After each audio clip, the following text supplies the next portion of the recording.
Details are emerging this weekend of a U.S. proposed 21-point peace plan for ending the war in Gaza. Moments ago, I spoke exclusively with Prime Minister Benjamin Netanyahu ahead of his pivotal meeting tomorrow at the White House with President Trump. Prime Minister Benjamin Netanyahu, thank you for joining the Sunday briefing. I want to start by asking you if you've seen this 21-point peace plan and if you plan to declare support for it at the White House tomorrow. Well, we're working on it, Jackie. It's not been finalized yet, but we're working with President Trump's team, actually as we speak, and I hope we can make it a go because we want to free our hostages. We want to get rid of Hamas rule and have them disarmed, Gaza demilitarized, and a new future set up for Gazans and Israelis alike, and for the whole region.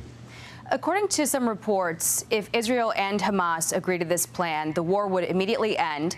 The IDF will gradually withdraw from the Gaza Strip. All hostages will be returned within 48 hours. And then after that, Israel would free 1,000 Palestinian prisoners and aid will surge immediately. But Hamas members who choose to stay would get amnesty. And in your speech to the UN, you didn't indicate that amnesty is in the cards. Listen to this. The final remnants of Hamas are holed up in Gaza City. They vow to repeat the atrocities of October 7th again and again and again, no matter how diminished their forces. That is why Israel must finish the job. Will you agree to amnesty for Hamas? Well, I think the details of this have to be worked out. But in previous statements, I said that if Hamas leaders, for example, are escorted out of the country, if they finish the war, release all the hostages, we let them out. That is something that I've said in the past, but it has to be worked out. All of that, I think, is part of the plan. I'm not going to preempt it because we're having these discussions exactly right now. How many Hamas fighters do you estimate are left? Is it more than before the war started? No, it's considerably less.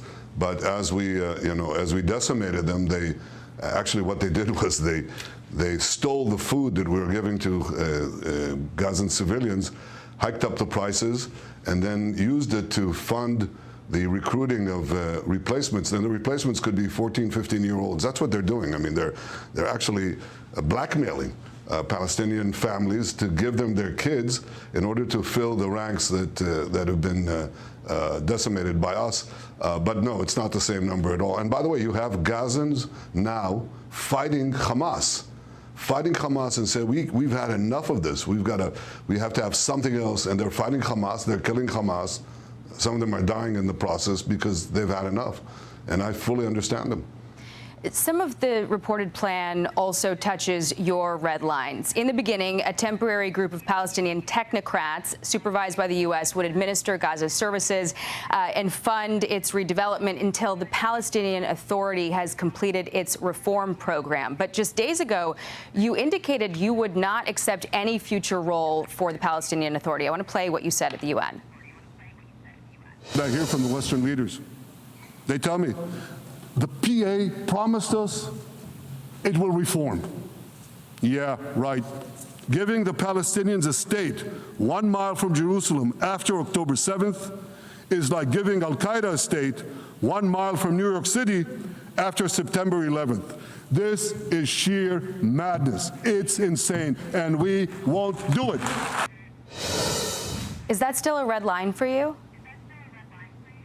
Yeah, I haven't changed my positions, and I think that the credibility or the likelihood of the things, a reformed Palestinian Authority that changes completely its stripes, that accepts a Jewish state, that teaches its children to embrace coexistence and friendship with the Jewish state rather than living their lives in order to annihilate it and perhaps committing suicide bombs. Strapping suicide bombs in order to get it, and all these other things. Pay for slay, they pay terrorists to murder Jews, and the more Jews they murder, the more they pay. If all of that is turned on its head, there's a tremendous transformation. Well, good luck. Some people will believe it happens. I don't think it's going to happen. I want to ask also about the point of the plan that calls for Israel not to carry out any future strikes in Qatar. The strikes caused some deep frustration at the White House and with Arab states in the region. None of the Hamas leaders that were targeted were actually killed. Do you still believe that those strikes in Qatar were worth it? Look, I think that the United States and any self-respecting country doesn't give a pass to terrorists. And of course, we weren't attacking Qatar any more than you were attacking Pakistan. When you took out bin Laden, you went after bin Laden, not Pakistan. But these things, again, will be worked out because our goal was that. Our goal was Hamas, not anything beyond it. I think we can work out an understanding on this. In any case, I don't think it's, I think it's common sense. Everybody understands that. But even those who protest against it. There are some indications, though, that it has jeopardized one of President Trump's legacy achievements, the Abraham Accords. You had the UAE, which normalized relations with your country under President Trump's first term, calling the strikes a grave breach of international law and the UN Charter, an irresponsible escalation that threatens regional and international peace and security. Are you saying that eradicating Hamas is more important than the Abraham Accords? No, I think the Abraham Accords brokered by President Trump with me and the leader of the UAE, I think they've been remarkably resilient and strong. We've been now through 2 years of war, and they've held up very well. We've got commerce going both ways. We've got Israelis just going back and forth to the Gulf states. We have cooperation between our two countries. It's very strong. And I think that the defeat of the Iran terror axis and the defeat of Hamas and the ending of the hostage situation in Gaza will improve it even further. I think there are many possibilities for peace, which I'm discussing with President Trump and his team, and we plan to seize them. I think you'll see that not only are the Abraham Accords not endangered, they'll be expanded to other countries. Did Israel provide any warning to the U.S. about these strikes? Well, I said it was a wholly independent Israeli operation. You know, we initiated it and we conducted it, and that hasn't changed. It's a simple truth. If you felt that it was going to ultimately help your position to bring the war to an end, why not coordinate with the U.S.? Well, I'll just repeat what I said. It was a wholly independent operation initiated by us and conducted by us, and us alone. How is your relationship with President Trump now?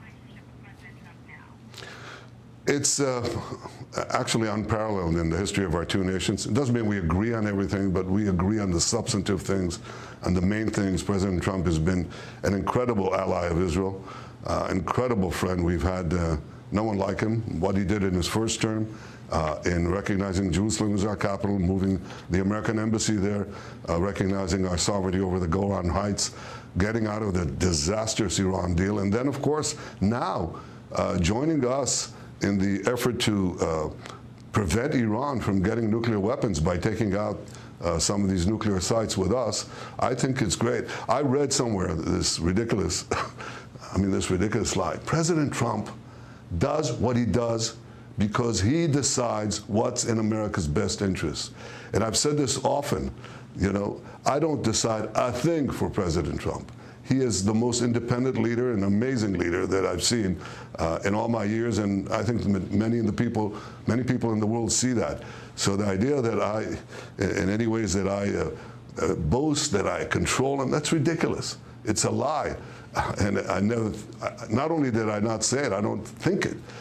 I think America is blessed with a very strong and independent leader, and I'm very happy that he has seen the importance of protecting the free world and its allies against this Iran terror axis that seeks to build ballistic missiles, intercontinental ballistic missiles with nuclear warheads that could reach the United States, could reach Europe, and certainly are directed against my country, Israel. We work together on that, and I think we made a historic change in the Middle East, which will produce historic peace treaties.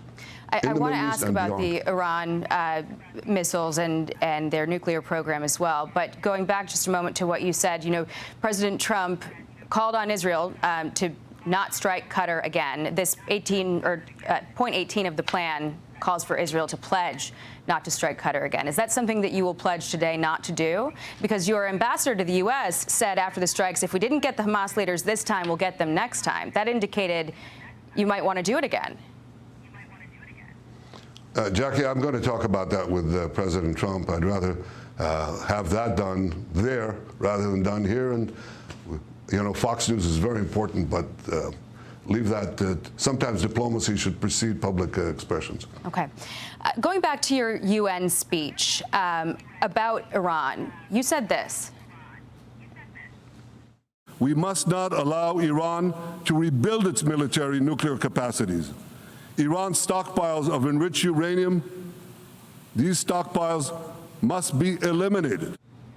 So are you saying, sir, that not all of the enriched uranium was destroyed during the 12-day war or by those strikes from B-2 bombers?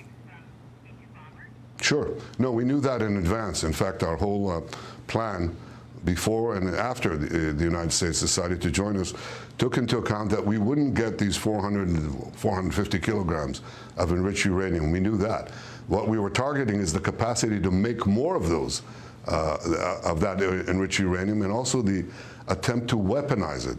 There's the enriched core of uranium, but you have to put a weapon around it. These balls that you see in all these movies, that's the weapon around it, and then you have the missiles to carry that weapon. That's what we struck at, and we struck hard. So, are you saying that the including taking out in the 450 kilograms, you said, is that what remains? And is that, or kilos, excuse me, that's what remains. Yes. Do you know where it is? And do you have plans to take it out? Well, we certainly know where it is. We have a pretty good idea where it is. And we share that, the U.S. and we share that information with each other. But of course, and it's a very good relationship in that sense too. But look, I think we have to apply all the pressures to prevent Iran from resuming that program. And they're going to try. And I think what happened, I called it the UN. What happened at the UN after I called for the renewal of the sanctions against Iran?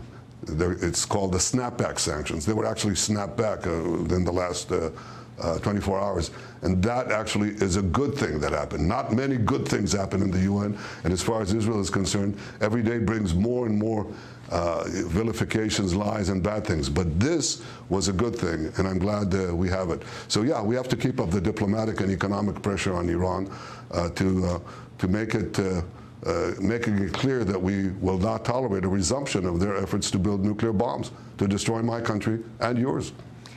Going back to what you said at the UN, you did push back on claims that Israel has had a starvation policy in Gaza. But for 2 months this year, all aid into Gaza was blocked. You control the borders. You've seen the images. Do you take any responsibility for the humanitarian situation there?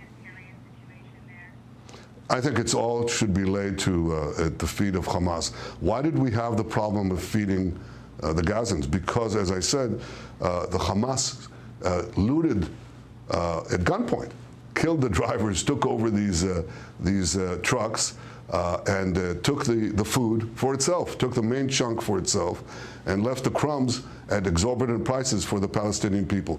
So that created deprivation. What we tried to do is to build distribution points that would go around this Hamas robbery, these Hamas thieves. And we put these distribution points along the Gaza Strip. It was manned by Americans, actually, by American companies, and said, here, try to provide the food that way, not in order to deprive the Palestinians, but to get food to the Palestinians, as we've been doing since the beginning of the war and before the looting came in. That, unfortunately, didn't work. That's why you had the deprivation, because Hamas attacked those distribution points too. So we didn't get it from the trucks because we didn't want them looted.